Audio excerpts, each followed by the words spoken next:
Well, welcome to everyone from a beautiful, sunny Jerusalem.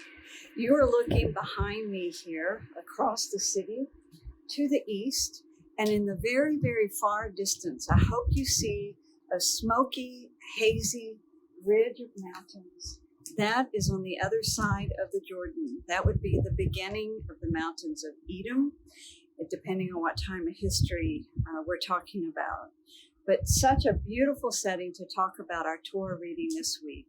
So welcome to this week's Shabbat Shalom devotional, when I seek to share just a little inspiration and bring a little peace to the close of your very busy week. We're reading through the Torah this year, along with the Jewish community, and this week's reading is from Genesis 32, verse 4, through 36, verse 43. It's called Vayeshlach, which means that Jacob sent. So Jacob sends messengers to Esau, his brother, in Edom.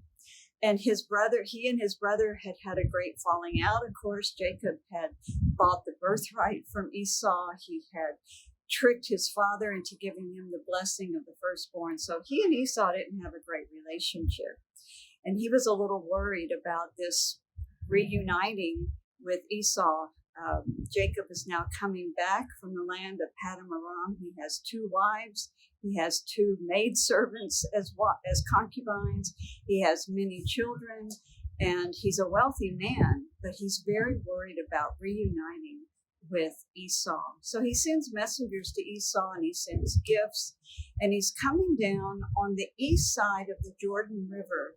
I'm standing in Israel, which is on the west side of the Jordan River. But on the other side of the Jordan River, which you can see in the very, very far distance there, is the land of Gilead, of Ammon, of Edom. And so he's coming down south towards Edom, very worried about this meeting. And he has a night where he wrestles with the angel of the Lord. And this angel tells him that his name is going to be changed to Israel because he had struggled with God and prevailed. And the word Israel, many say that it means to have struggled with God. It actually means more of the prince of God. It means that he struggled and prevailed. And he's in the position of a prince of God. So lo and behold, to his surprise, he meets Esau. It's a peaceful reuniting. The brothers are at peace. And at that point, Jacob then crosses the Jordan River, comes back over to the west side, enters the land, when he has another encounter with God at Bethel.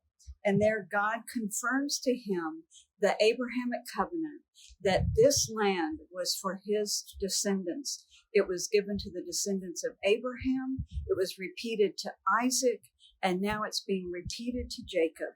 This is the land of covenant, and it's to belong to his descendants.